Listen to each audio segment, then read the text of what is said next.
Hello fellow Clashers, I'm KairosTime and it is time to clash. Today we're going to be taking a look at two siege decks that work very well together for 2v2 that are very free to play as well. Hope you enjoy.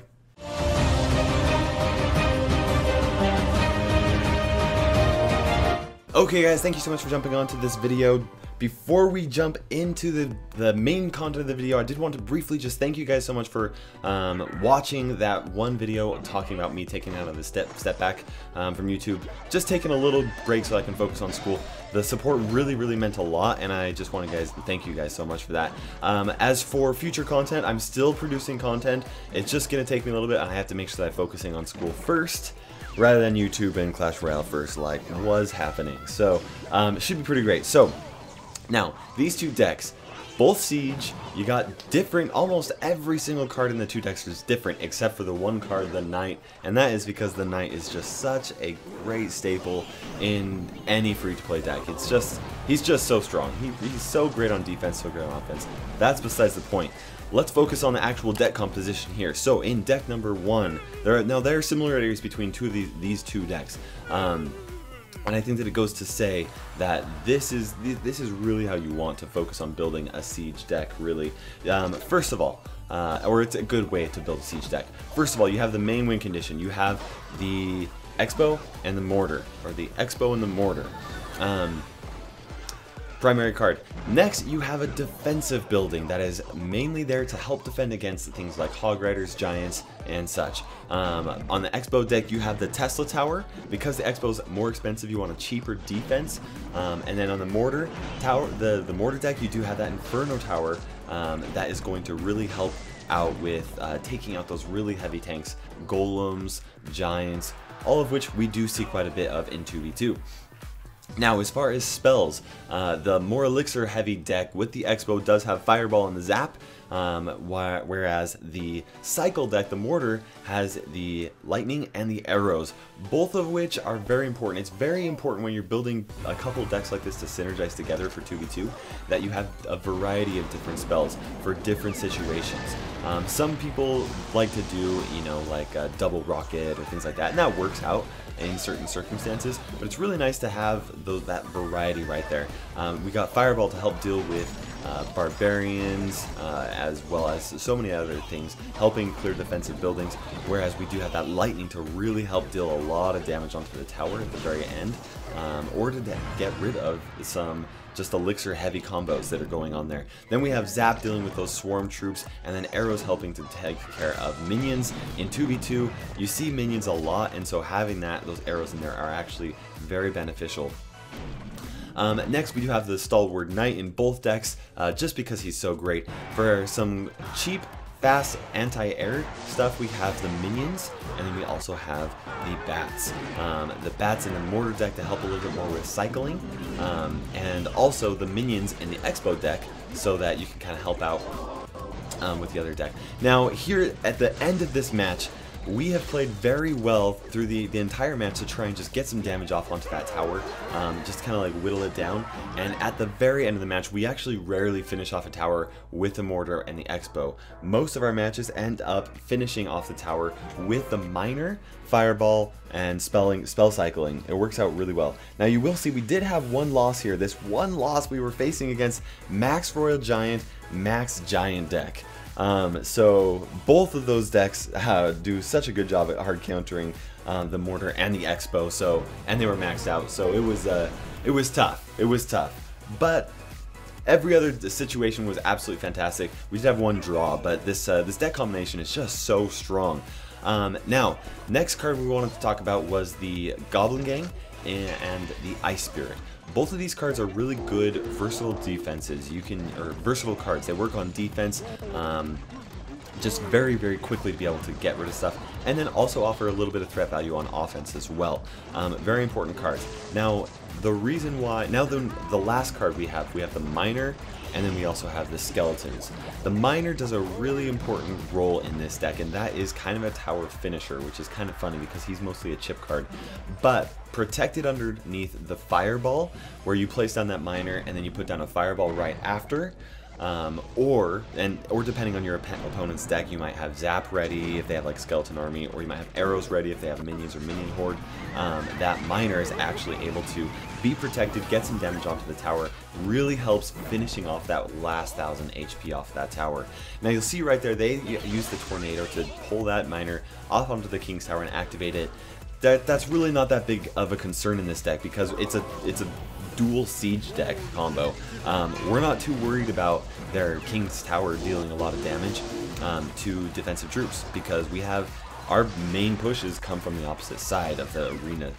So it works out really well right here. You can see right here we've got an XBow paired up with that Tesla Tower, both really helping to get that damage onto there, and then we have Fired using his arrows to protect that XBow. Really great combination. Now that Miner plays a really important role in the XBow deck. Now the Skeletons actually also play a really important role in the Mortar deck.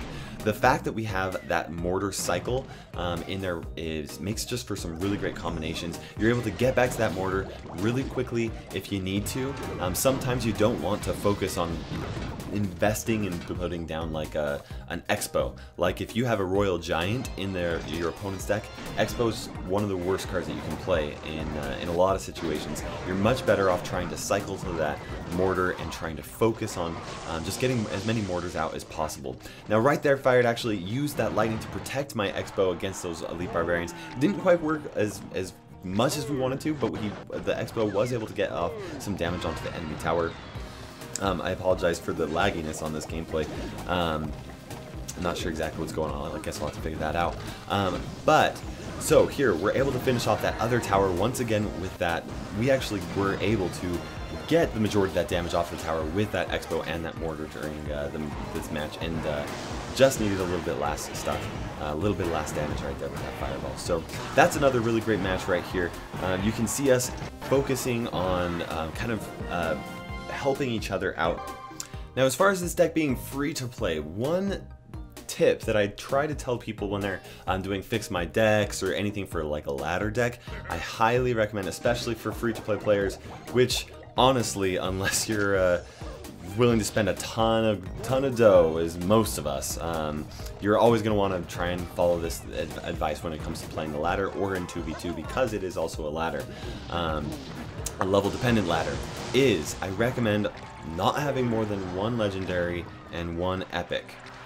Those two rules, and if you do that, it's very easy for you to still use those epics or legendary cards to be able to build up and level up your deck. The reason why is because you can focus on leveling up that legendary whenever that legendary pops up into the shop. You just always have that 40k gold just ready to drop as soon as that Miner comes out or whatever. And then you also do have that epic card where you are able to request it on Sundays, and that works out really well as well. That's one great thing about these two decks, and it's interesting. These two decks actually weren't crafted to match each other. I was just playing some 2v2 matches with some of my fans. If you're friends with me on Facebook, then you're able to do that. Just send me a request if I have the time. I would love to play with you. I like playing those matches with you guys. Gives me some good time. And Fired actually just sent me a message or requested to do that, and it worked out really nicely. That he made a deck that was built very similar to my deck. And worked out really nicely together. Because of that, we were able to play quite a few matches, and that's why we're making this video. Wasn't even planning on making this video. The deck's combo is just so strong that I wanted to talk about that, and he followed a very great deck build for this siege combo. Now, one situation, because we do have that, we have all of these commons, and even then, all of these commons and one rare, one epic, one legendary. It's super easy for you to level up these commons throughout the week and just get those leveled up, and that's why I really like this free-to-play deck combination. Here we're kind of over-committed, over-defending maybe a little bit. We do have this this golem coming down right here, but it ends up actually, it works out really nicely actually. Right now, kind of what our main focus is, because he's playing a golem our opponent has a golem, as well as like a hog rider combo, is using that that Inferno tower on the golem, and then using the Tesla against the hog rider. Using those, and it's important to make sure that you have the right cycles here as well. At this point, we do have that right cycle. He ends up placing that Inferno tower to get rid of that golem. I place down that that Tesla to be able to defend against that hog rider, and it works out just not quite as much as we'd like to, but we are able to defend quite a bit of damage coming right here. I'm able to use this fireball right here to get rid of tons of HP on those troops, and that does put us into a pretty a better situation. This is actually a pretty close match, honestly. They do end up placing down that furnace in the very far back, and as such, our main goal is to just try and get as much damage off onto that tower and focus on defending against this mortar. The mortar is able to lock onto there. The Tesla does a great job at defending against those minions. The mortar lands off another hit. I'm going to go ahead and place, at this point in the match, I'm actually covering my miner right around the tower so that my teammate knows what I'm kind of planning on doing. We have this the knight defending against that bowler, place down that miner with the fireball so that anything surrounding it is able to get right there, and then he finishes off with that lightning. That is the key point of this deck, is just getting the tower to a point where you can spell cycle that off. One of the great things of having this deck, first of all, the two buildings, is you take turns supporting and going on the offense. So I'll put down an XBow, and a lot of the times I'm hovering that XBow, so he knows that I'm going on the offense and he needs to help support me. And then then if he does the same thing, you'll see we like accidentally defended way too much with that right there. But it ends up actually working out later in the match. Now he will place down like the mortar or something, and if he does that, I know that I need to be able to help support that push. One of the biggest mistakes that you can make with this deck combination is not supporting each other's pushes. A lot of people will see, oh, well, it looks like that push isn't going to get some damage onto the tower. That's okay. You still want to try and support it in the majority of situations. Yeah, sometimes it's like you're just not going to get any tower damage. But a lot of times you still can't get damage onto the tower, and even if you can't, you are forcing them to spend a lot more elixir than they want to, and then you can kind of counter push with like a miner or something like that. Now you'll see this defensive Tesla tower. I placed down the defensive Tesla tower in plans of him putting down a mortar. I didn't realize that mortar wasn't in rotation, so I ended up placing down this miner right here, hoping that they would waste some type of a troop onto my miner that would then get taken care of the Tesla.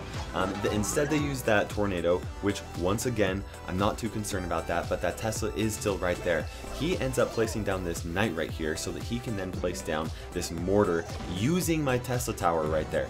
Really great mechanic of that Tesla tower. In fact, the Tesla tower is really, and I need to stop calling it Tesla tower. Actually, I was corrected that it's never been Tesla tower, it's always been Tesla, even Clash of Clans.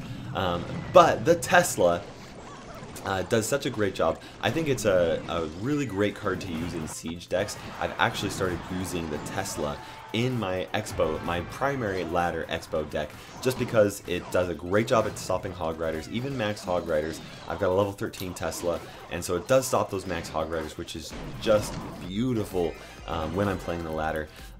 It's just really has turned out to be a pretty excellent card. I really like that there.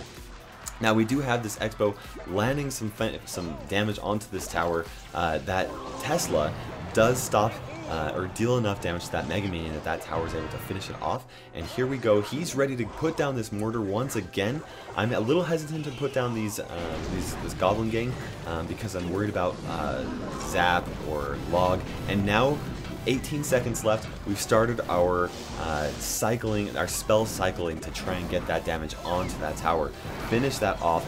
We've placed down. He's only got 700. They've only have 729 HP on that, and we have a very solid defense. As long as we can just focus on defending against this Hog Rider and this Graveyard Push, that's basically it.